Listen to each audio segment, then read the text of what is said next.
Soybean তেলের দাম বাড়ানোর ঘোষণা আসার আগেই অস্থির বাজার। বিক্রেতারা বলছেন কমিশন অর্ধেকেরও বেশি কমিয়ে দিয়েছে বিতরণকারী কোম্পানিগুলো। তেল মিলবে কিনা বা দাম কত হবে তা নিয়ে আতঙ্কে ক্রেতারা। সবজির বাজারেও গেল সপ্তাহের চেয়ে দাম বেড়েছে ব্রয়লার মুরগির দামও, তবে কিছুটা কমেছে সোনালী মুরগির দাম।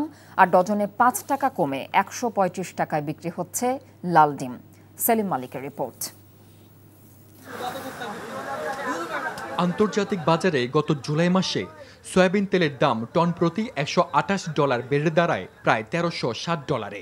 গত আগস্টে কমে প্রায় অর্ধেক $62। চলতি মাসেও দাম কমতির দিকে। এমন বাস্তবতায় লিটারে 10 টাকার দাম বাড়াতে বাণিজ্য মন্ত্রণালয়ে চিঠি দিয়েছে সরবরাহকারী কোম্পানিগুলো।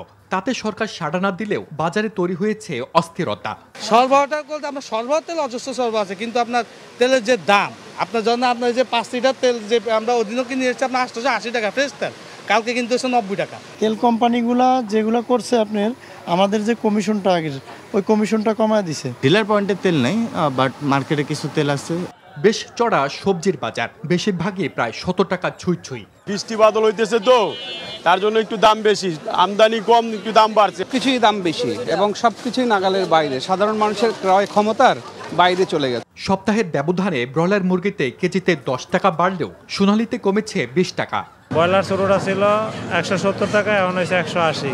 আর সোনালী মুরগি ছিল 310, 300, এখন এটা হলো 280, 90 এরকম। সরবরাহ বাড়ায় ডজনে 5 টাকা কমেছে ডিমে। গত সপ্তাহে লাল ডিম ছিল 140, এখন 135, আর সাধারণ ছিল 130, এখন 125 টাকা। এদিকে ভারত থেকে আমদানি শুরুর পর কয়েক সপ্তাহ ধরে কমছে চালের দাম। এভারেজ তারপর 2 থেকে 3 টাকা 4 টাকা কমছে, তার না এভারেজ 4 টাকা কমছে সব চালে, বস্তা 200 টাকা আমদানির পর থেকে। বাজারে গেল সপ্তাহের দামে বিক্রি হচ্ছে বেশিরভাগ দেশি মাছ। কেজিতে 100 টাকার মতো কমেও ইলিশ বিক্রি হচ্ছে 2000 টাকার উপরে।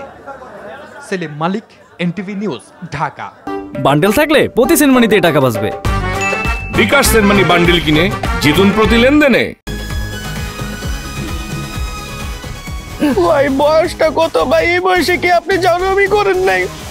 ফার্স্ট টাইম করতে গিয়ে কট খেয়ে গেলাম গা ভাই। জাউরামি করার সময় মনে থাকে না তোমার যে জাউরামি করতে যেতেছি নাকি কট খেতে যেতেছি? হাই ভাই, আপনি কি একটা কথা বলছেন ভাই? আমার জীবনের একটা বিশাল লার্নিং ভাই, এটা উপদেশ হিসেবে নিলাম ভাই। তাই চাইরা দেন আমরা জায়গা দিলে। শোনো ভাইয়া, তোমার একটা কথা কই, সব কার্ডই তোমার এনজয়ের জায়গা লয়ে যাবো না, কিছু কিছু কার্ড এমন মাইন্ডটা চিপা লয়ে যাবো। আরে টের পাইতে দিব ভাই, কি হইলো আমার লোকে?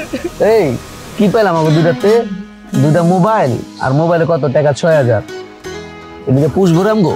না ভাই পুষবো না। এই ফোন বেচলে 10, এটা বেচলে 10, 20, আর ফোনের ভিতরে আপনার 6000 পাইছি, মোট 26,000 ভাই। 26,000 হইব না ভাই। কি করা যায় কদি ভাই? গাড়াই দেইরা গা হারাইলে বাপ মা আসবো, বাপ মা আসলে ধরে মনে করুন আর 10-15,000 হইলে আর কি পুষবো আপনার। এটা ভালো আইডিয়া দিছিস রে। কি কর ভালো আইডিয়া না ভাই, বাইতে বন্ধন যাবো না কোনো ভাবে ভাই, বাইতে বনি দাও যেত না ভাই। ফোন দিলে মাইরেই লেবো, এনো মাইরে লাইছেন বলতাছি না কি করব। শোন, তোরা বসছিস কি বিপদে? এমন বিপদে তোর বাপ মা ছাড়া আর কেউ এই দুনিয়াতে তোকে সাহায্য করবো না, বুঝিস তাই না ভাই? আপনি আছেন বুঝার ভাই, আপনি বাইতে ফোন দিলে আপনারা আমার মাইরে লেবেন, এই কষ্ট আপনার করা লাগতো না। বাপ মাই আমার মাইরে লেবো ভাই।